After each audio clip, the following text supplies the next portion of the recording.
మజాక movie భయ్య. త్రినాథ్ నక్కిన cinema మామూలుగా లేదు, వేరే లెవెల్ ఉంది భయ్య. ఫస్ట్ ఆఫ్ ఆల్ ఒకసారి సినిమా గురించి మాట్లాడుకుంటే, ఇలాంటి సినిమా నా లైఫ్ లో ఇంతవరకు చూడలేదు. ఇండస్ట్రీ మీద ఒట్టు భయ్య. Cinema hit. మహాశివరాత్రికి గ్రాండ్ కి వెల్కమ్ అన్నమాట. ఈ సినిమాకి బ్లాక్ బస్టర్ హిట్ మూవీ భయ్య. నిజంగా చెప్తున్నా, చూస్తున్నంత సేపు కూడా ఏం సీన్స్ భయ్య, స్టార్టింగ్ నుంచి ఎండింగ్ వరకు ఫుల్ కామెడీ భయ్య. నిజంగా చెప్తున్నా, ఫుల్ కామెడీ. చాలా చాలా ఎంజాయ్ చేస్తారు. అసలు తండ్రి కొడుకులు అంటే ఇలా ఉంటారా? ఆ లవ్ స్టోరీ ఏంటి, ఆ ఎమోషనల్ ఏంటి, నిజంగా రావు రమేష్ గారి గురించి అయితే ఒకటి చెప్పాలి భయ్య. నిజంగా సినిమా మొత్తంలో సందీప్ కిషన్ గారు ఎంత బాగా యాక్ట్ చేశారో, రావు రమేష్ గారు కూడా అంతే బాగా యాక్ట్ చేశారు. కామెడీ టైమింగ్ కానీ, సెంటిమెంట్ కానీ, నాకు స్టార్టింగ్ మొత్తం కామెడీ మొత్తం ఎంజాయ్ చేస్తారు. క్లైమాక్స్ సెంటిమెంట్ ఉంటుంది భయ్య. రావు రమేష్ గారు ఒక 2 3 డైలాగులు అంటారు హీరోయిన్ గురించి. అసలు మా ఇంట్లో ఇలా తిరిగి ఎన్నేళ్ళు అయింది, ఆడపిల్ల అనే గజ్జలు కట్టుకుని ఎన్నేళ్ళు అయిందని ఒక డైలాగ్ ఉంటుంది భయ్య.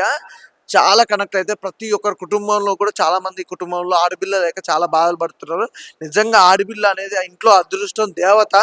ఆ దేవతల గురించి మనం చెప్పాల్సిన అవసరం లేదు. దేవతలు ఉంటే చాలా, అంటే ఆడపిల్ల అనేది అంత అవసరం అనమాట ప్రతి ఇంట్లో కూడా.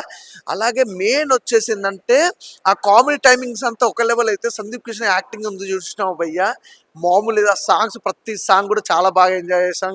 రీతు వర్మ గురించి చెప్పాల్సిన అవసరం లేదు.